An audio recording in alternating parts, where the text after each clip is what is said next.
I'm doing a tutorial on a cute pattern I found. I found it at mysweetsomethings.blogspot.com. She made up this pattern to make these cute facial scrubbies. They're great to take off your makeup, do sugar scrubs, salt scrubs, or just wash your face with. You can wash them, reuse them, and they make great gifts also. So they're really cute, so I just thought I had a little trouble reading her pattern, which is probably just me, so I thought I would do a tutorial and share them with everyone if anyone was interested, because they're so cute and they're so easy to make. This tutorial is for those that already know how to crochet. You're going to need scissors, a yarn needle, and crochet hook. Also, I'm using Red Heart Super Saver White 4-ply. I've tried them with cotton and it didn't look as nice. I am using her pattern called for the 6.0 hook, which I believe is the J hook. I'm using the I 5.5. You can use whatever one works for you. So let's get started. First, you want to start with your slip knot. Then we're going to chain 3.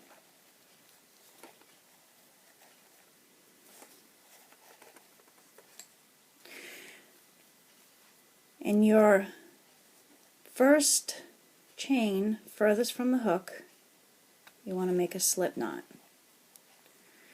Excuse me, a slip stitch.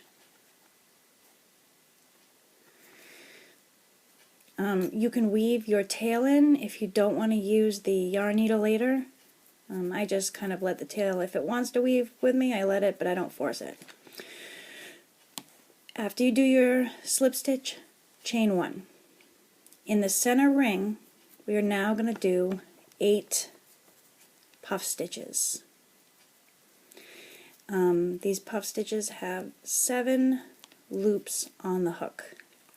So make sure you give yourself enough slack when you are grabbing your yarn, because you don't want to make it too tight. The puff is really important on making these puffy to wash your face with.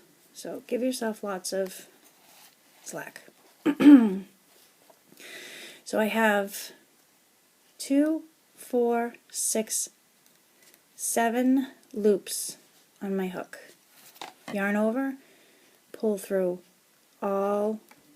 Of course, it's not going to work for me this one time. There we go. I'm sorry. The battery almost died, so I had to run to grab the charger really quick. Alright, so I have to get back situated.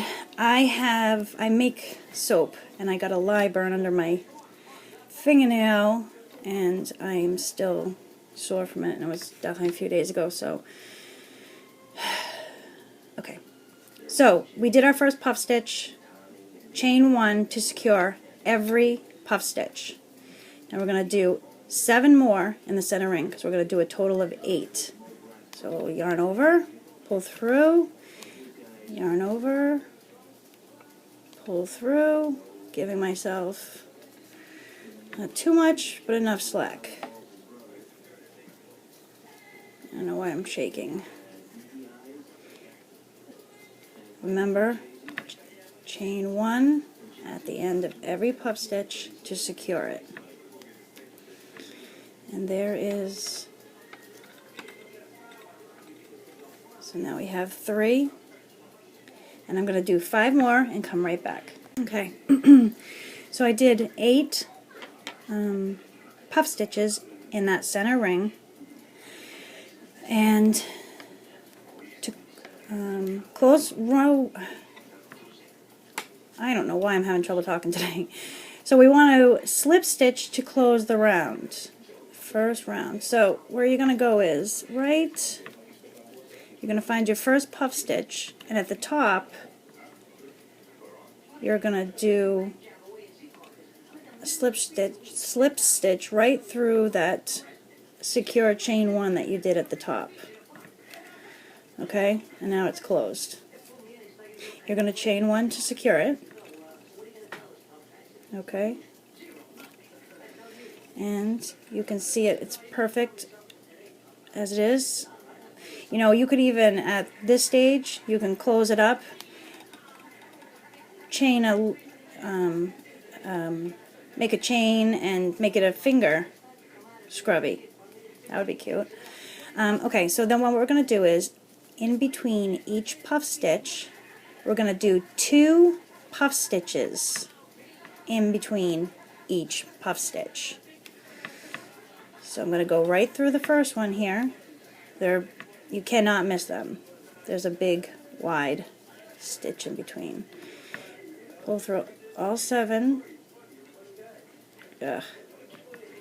I'm just going to pull that one out. Sorry. This is why I went with a smaller hook instead of the bigger one, because when you're pulling through all those loops, sometimes it's easier when you have the smaller crochet head. Depends on what needle you're using. I did try, and I normally like these hooks here, but I did not like them doing this project. If I say the word one more time. Okay, so we did 2 puff stitches in that one, and then just move right on to the next one, doing 2 in that. If you notice, I'm just going to show you. You want to make sure, sometimes this is what I found, there'll be a stray piece of yarn from this puff stitch, and it will look like it belongs with that one. So you really want to make sure you don't get those confused, because I mean, you do it too many times and it's going to be noticeable, and I just am obsessive about making it as perfect as I can. Okay, so we got 7 loops, pull through, chain 1, same stitch, and my shaking is causing me to have a little catch that extra piece of yarn. I don't know why I'm having so much trouble doing this. Usually I fly through these. So as you can see, I'm doing 2 puff stitches in each.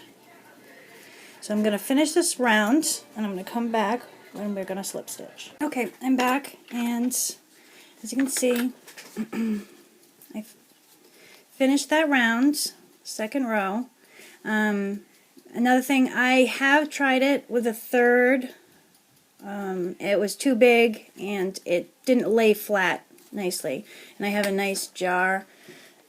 You can go. I bought it at a thrift store for $1, which you probably can't see it that well, but it was a nice jar, and it looks nice in the bathroom, just to keep them in. The kids like using these also to wash their face. They used to use washcloths, but actually these were fun for them, so I got them to wash their face more often. Okay, so on this one, as if you were going to do another puff stitch, instead you're going to do the slip stitch. So this would be where you did your slip stitch and then chained 1 at the beginning of at the end of the first round. You're going to go right in that stitch, and you're going to slip stitch. This is where you're going to cut. Yikes, I've lost my scissors. Okay, so you're going to cut it however length you want, depending on, and then pull it right through, And there you go. Now, you can take this now and get your needle, which mine has now. Oh, it's fallen at the bottom of my bag. You can take this, which I don't do this. I actually make another slip knot to secure it really good, and I cut it. But if you want them to look perfect, just weave it right through.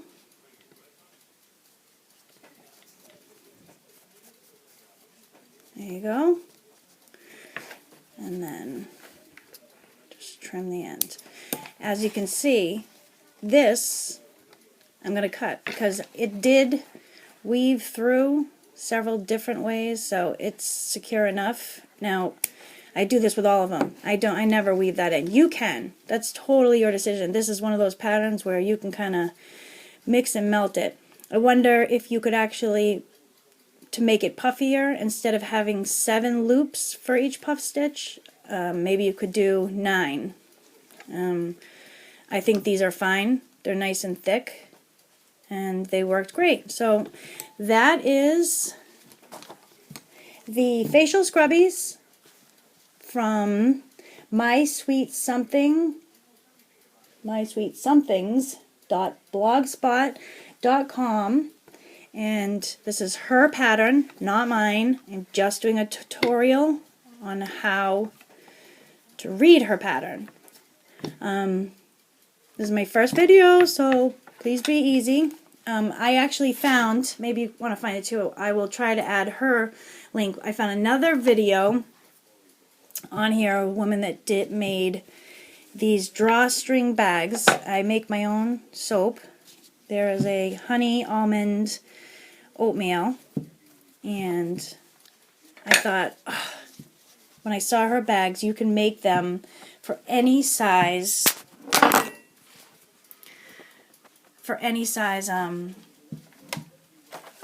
soap. And aren't they cute? She did these, so I really like that. She did it really fast. I was thinking of doing a tutorial just to do it for beginners, because I know a couple people posted comments that it was too fast for a beginner. I'm trying one in a color. These ones are 100% cotton. You have to use cotton with these. But these ones, I actually tried to make it a little bit different. I didn't put the drawstrings long enough. But on this one, I wanted to, this was a cold process soap, which any soapers know that this has to cure for up to 6 weeks. So I wanted to give it room to breathe, whereas these are ready because they were hot process. So I thought it would be cute to just cover it a little bit. You know, you could still wash with it, and then if you needed. So I kind of made this one up myself. But I should have let the drawstrings longer. So there's that. Also, that's my video. So, thanks.